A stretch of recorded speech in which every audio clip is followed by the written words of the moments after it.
Bonsoir et bienvenue dans notre rendez-vous estival d'À Bon Entendeur. Voilà quelques semaines que nous avons posé nos valises ici à Vidy et que nous vous parlons de sujets qui ont traversé l'histoire de notre émission. Je suis sûr qu'un jour vous êtes trouvé devant le même produit, un conventionnel et un bio, et que vous êtes demandé si ça valait la peine de payer entre 20 et 70% plus cher pour le produit bio. Dans les années 70, le bio c'était un marché confidentiel au prix exorbitant réservé à une clientèle plutôt aisée. Aujourd'hui, il est partout, dans toutes les assiettes, sur tous les rayons. Le bio pèse 3,2 milliards de francs par année et représente plus de 10% du marché alimentaire suisse. À Bon Entendeur s'est intéressé aux produits bio à de très nombreuses reprises et dans les premiers temps avec une certaine prudence, dirons-nous, comme nous le rappelle Claudio Personelli. Les relations entre À Bon Entendeur et les produits bio n'ont pas toujours été une promenade de santé.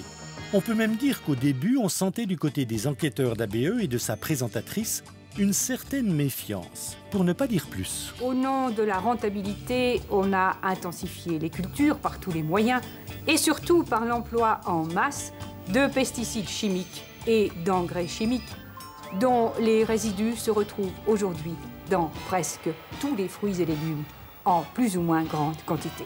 L'utilisation des craintes du public à des fins commerciales était tentante et certains n'ont pas résisté à la tentation. Les magasins diététiques se sont multipliés et comme les clients étaient prêts à payer plus cher des produits sans chimie, c'est devenu un commerce florissant. En fait, quelle garantie a-t-on que le produit qu'on aura acheté sous l'appellation bio sera vraiment moins traité ou pas traité du tout? Mais pour l'instant, il n'y a aucune définition précise du mot biologique dans l'ordonnance fédérale sur les denrées alimentaires. Il n'y a donc aucune législation particulière pour ces produits. Vous n'avez comme garantie que les slogans publicitaires ou votre conviction personnelle. Pour produire sans apport chimique, il faut que la terre soit indemne de contamination chimique. Or, toutes les terres agricoles sont polluées. Il faudra de 10 à 15 ans au moins pour les assainir. Bonsoir. La méfiance était telle que 3 mois plus tard, l'émission décide de vérifier le sérieux d'un magasin spécialisé. Une enquêtrice réussit à fourguer des poireaux et des choux conventionnels le matin même à un commerce bio en se faisant passer pour une maraîchère et sans aucun papier officiel de certification. Il faut dire qu'en ces temps héroïques, les produits bio pouvaient être vendus 4 à 5 fois plus cher que les conventionnels. En Allemagne, en France, en Suisse et partout, nous n'avons trouvé aucune enquête qui révélerait une quelconque différence entre la valeur nutritive d'un produit comme celui-ci et d'un produit moins cher. Non, vous avez mal cherché. Ah non, monsieur, nous avons cherché. Non, je suis navré, je ne suis pas d'accord avec vous. Aucune, pas du tout d'accord avec vous. Aucun laboratoire officiel. Ah, c'est possible. Oui. Officiel, mais je pense que les vôtres en ont. Ça, vous connaissez les lobbies? Et Catherine Valli de produire ses preuves. Un pain croustillant, bio, ressemblant comme de gouttes d'eau à son cousin conventionnel. L'analyse, protéines, corps gras, hydrates de carbone, minéraux et cellulose sont exactement pareils d'un côté comme de l'autre. Et vous faites quoi de la vie? Si vous prenez un homme vivant ou bien un cadavre, l'analyse est exactement la même au point de vue glucides, protéines, etc. La différence, c'est la vie, c'est les chakras. C'est ça la grosse... Alors là, on se parle parmi, je m'excuse, madame. On parle pas le même langage? On parle pas le même langage. On parle plus le même langage. Bon, heureusement d'ailleurs. Celui qui s'achète ce genre de produit est persuadé qu'il achète des céréales dans lesquelles il n'y a ni pesticides, ni insecticides, ni agents conservateurs, etc. Bref, rien de chimique. Tandis qu'avec les produits ordinaires, bon, on est vraiment sûr de rien. Voire, sur ces 5 produits, 2 contenaient des traces d'insecticides. Il y a Morga et, de chez Demeter, des céréales pour bébés de culture biodynamique. Sur ces 5 produits ordinaires, 3 étaient tout à fait propres, comme pour les bio. Et comme pour les bio, 2 contenaient des traces d'insecticides. Alors, entre les produits bio et les produits ordinaires, c'est le match nul. Conclusion, en achetant des céréales bio chères, on n'a pas plus de garantie qu'en les achetant pas bio et pas cher. Merci, bonsoir. La méfiance, pour ne pas dire la défiance, était à l'époque complètement assumée. Il faut dire que les normes et les contrôles de qualité bio n'existaient pas dans les années 70-80, ce qui laissait la graine ouverte à tout et n'importe quoi. Ces normes ont été introduites dans les années 90 progressivement, avec notamment l'ordonnance fédérale sur l'agriculture biologique en 1997. Petit à petit, le bio s'est fait sa place, même dans les rayons de supermarché. Bonsoir, nous allons regarder d'un peu plus près ce qui se cache derrière l'appellation bio. Est-ce que c'est meilleur? Est-ce que c'est vraiment différent? Pourquoi cette mode? Le bio a longtemps rimé avec folklore et les produits biologiques se vendaient surtout dans les magasins spécialisés à une clientèle, disons, assez typée. Aujourd'hui, le bio intéresse beaucoup de monde et il déferle dans les supermarchés. Mais cette année-là, en 1997, à bon entendeur retrouve encore des traces de pesticides dans des produits bio. Surtout des pesticides qui ne sont plus utilisés depuis longtemps à cette époque.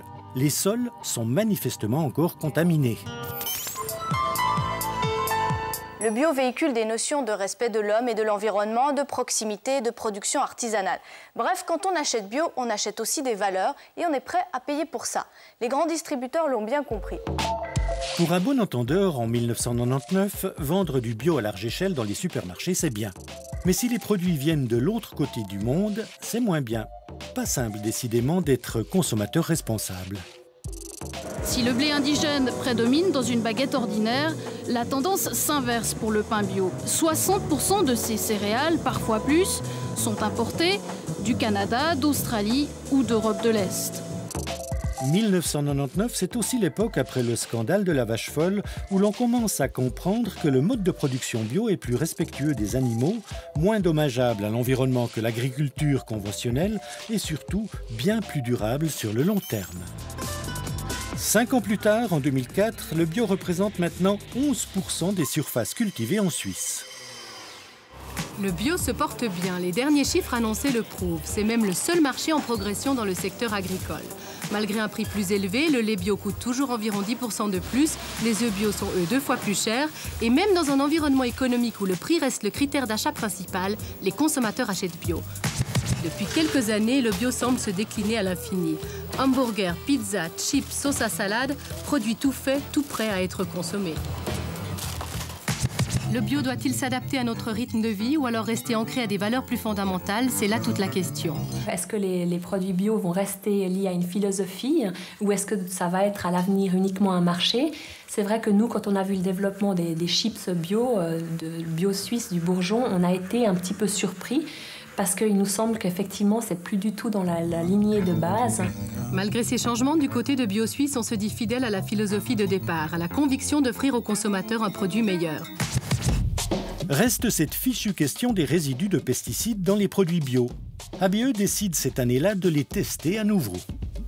Les résultats sont excellents puisque nous n'avons décelé la présence de résidus de pesticides dans aucun des échantillons que vous avez soumis à l'analyse.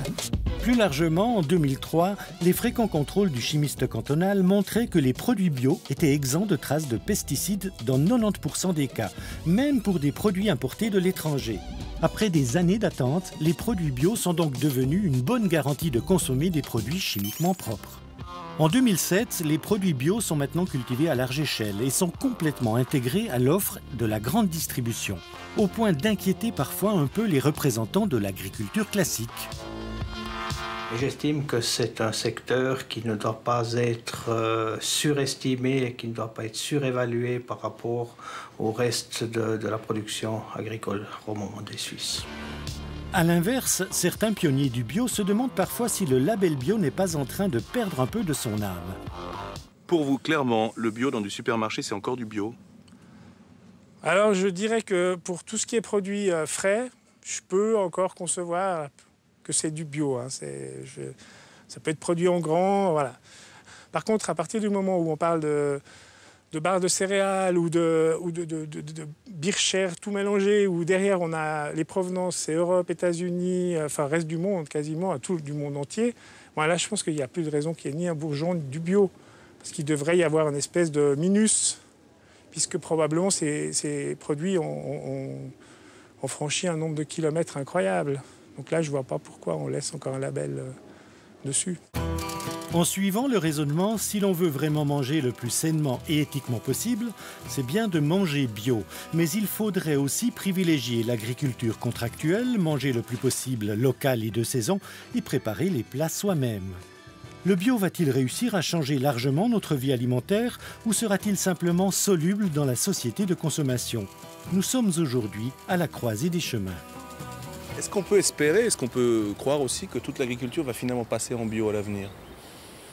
Alors c'est une question qui aurait paru totalement saugrenue il y a quelques années, qui l'est moins aujourd'hui, puisque nous avons un rapport de la FAO, qui est l'organisme des Nations Unies pour l'alimentation et l'agriculture, qui nous apprend que l'on pourrait imaginer que les habitants de la planète, fussent-ils plus nombreux, pourraient être nourris uniquement par le bio. Donc ça veut dire que c'est une agriculture qui produit suffisamment pour nourrir la planète et qui en plus est durable. Donc pourquoi est-ce qu'on ne passe pas complètement au bio? Mais parce que les idées nouvelles, très chers amis, ont besoin de s'imposer à travers des exercices comme celui que nous faisons en ce moment même, et que tout ne va pas tout seul d'un coup de baguette magique. Il faut que petit à petit, les habitudes s'adaptent et évoluent. Mais je crois que c'est plutôt en bonne voie. Vous voyez, au fur et à mesure qu'on en produira davantage, on le produira aussi moins cher.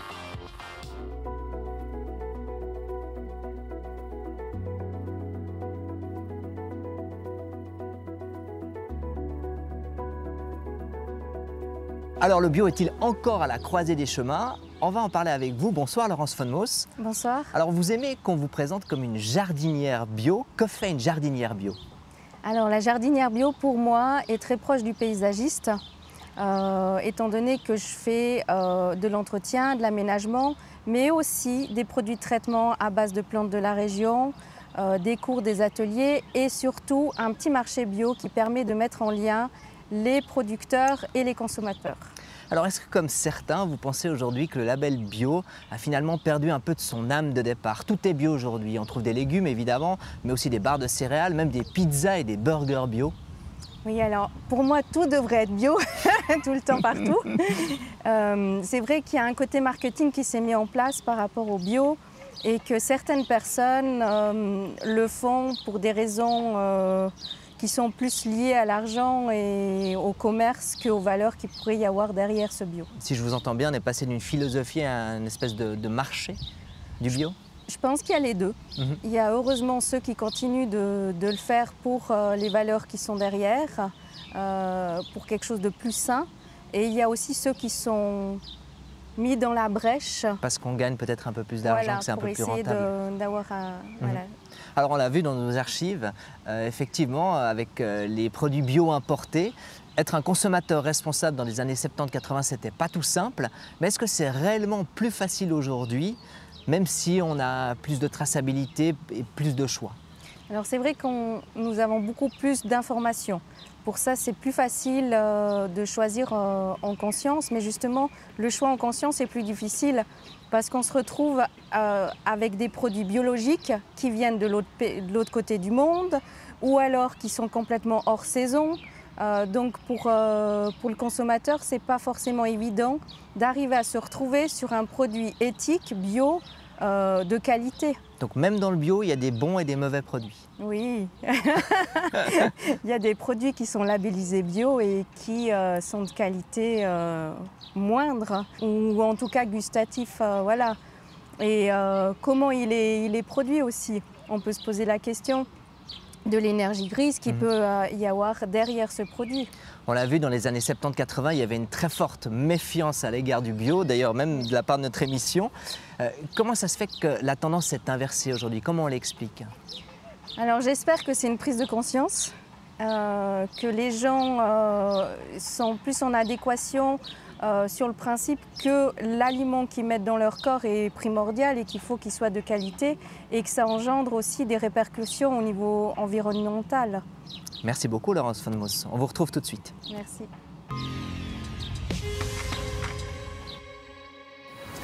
Ça n'a pas été tout simple pour le bio de se faire une place en Suisse. En forçant la porte des supermarchés dans les années 2000, les produits bio se sont démocratisés, ils sont devenus aussi plus abordables. C'est vrai que la succession des scandales alimentaires et agricoles, on pense notamment à celui de la vache folle, a bien aidé le secteur. Les consommateurs se sont tournés vers une alimentation plus saine et plus respectueuse de l'environnement et des animaux. Mais il y a aussi les labels certifiés qui ont aidé. Avec leur cahier des charges particulièrement contraignant, ils ont rassuré le consommateur, même si en matière de label bio, la profusion, vous allez le voir, n'aide pas toujours à la compréhension. Ils sont nombreux les labels bio. Naturaplan, Bio Nature Plus, Migrobio, Bourgeon, Déméter et la liste est effectivement de plus en plus longue. Que penser de ces labels? Y a-t-il différentes qualités de bio?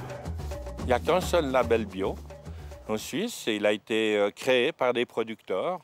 Et ce n'est pas possible d'acheter une marchandise garantie bio en Suisse qui ne soit pas Bourgeon. Le Bourgeon, c'est le label de Bio Suisse, la fédération des producteurs biologiques suisses. Depuis 30 ans, ce cahier des charges sert de référence à tous les autres labels biologiques du pays. Si certains grands distributeurs préfèrent vendre sous leur propre label bio, c'est pour pouvoir pratiquer des prix très différents pour un même produit. Les mêmes porcs, elles viennent du même berger, du même producteur en l'occurrence. C'est noté ici le producteur Flavien. Et puis à la fin, elles se trouvent dans 2 chaînes de distribution différentes avec 2 labels différents et 2 prix différents. Pour nous, le prix est toujours identique au prix départ. Il est le même prix avec un label ou avec un autre. L'autre avantage pour des distributeurs comme Migros ou Aldi de vendre du bio sous leur propre label, c'est de pouvoir y inclure des produits bio étrangers ne répondant pas à toutes les exigences de Bio Suisse. C'est clairement moins cher si on importe un produit labellisé bio en Turquie, en Bulgarie, en Hongrie, avec des normes européennes ou locales. Le cahier des charges, certes, existe, mais il n'y a pas autant de pages, et autant de garanties et autant de contrôles qu'on s'impose en Suisse. Le bio ne conquiert pas seulement les estomacs. De plus en plus d'exploitations agricoles se convertissent à ce mode de production sans chimie. En 2013, ABE constate qu'elle représente déjà 11% de toutes les exploitations helvétiques. Après 2 ans de conversion, il vient de terminer sa première récolte de céréales bio avec le label Bourgeon Suisse. C'est un marché qui est ouvert, qui est intéressant parce qu'il y a de la demande. Alors que l'autre, on avait l'impression de produire, mais on n'a pas l'impression que vraiment il y avait un besoin derrière. Un marché demandeur et des prix qui atteignent le double et même plus que ceux des céréales conventionnelles. Des prix plus élevés qu'ils considèrent comme plus justes. Voilà ce qui a contribué à motiver Thierry Gando à passer au bio.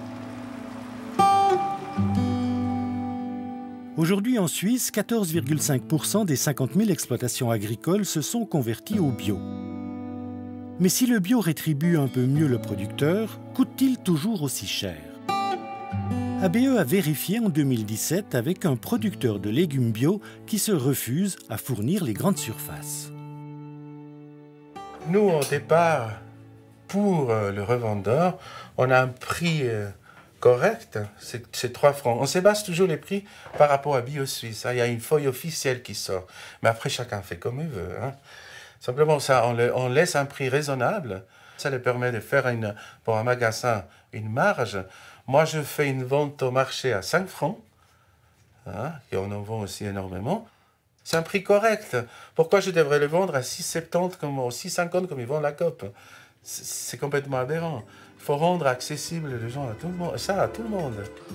Pour un simple potimarron bio, la marge des grands distributeurs peut ainsi atteindre jusqu'à 70% du prix payé aux producteurs. À l'époque, les grands distributeurs se sont refusés à confirmer ou infirmer un quelconque chiffre sur l'importance des marges perçues sur les produits bio. Les magasins ne communiquent pas tellement, ils invoquent la concurrence, la politique commerciale. Et à propos des pommes de terre, ils parlent aussi du secret des affaires. Ah d'accord, eh bien moi je ne sais pas si vous êtes comme moi, mais quand on ne dit rien, aucun chiffre, j'en déduis que les marges sont importantes et qu'on ne vienne pas ensuite nous dire que c'est faux. L'absence de transparence, c'est pas bon signe, même en situation de grande concurrence. Point final. Du coup, on comprend un peu mieux pourquoi, pour le consommateur, le bio reste aujourd'hui encore plus cher en moyenne de 20 à plus de 70% suivant les catégories de produits. Alors le prix, c'est le nerf de la guerre. Je vous pose la question, Laurence von Moos, lorsqu'on paye un produit bio, est-ce qu'on paye le prix juste par rapport à sa qualité, le travail qu'il a engendré, ou est-ce qu'on ne subventionne pas d'une certaine manière les marges de certains grands distributeurs? Alors je pense que ça dépend où on va s'approvisionner en bio.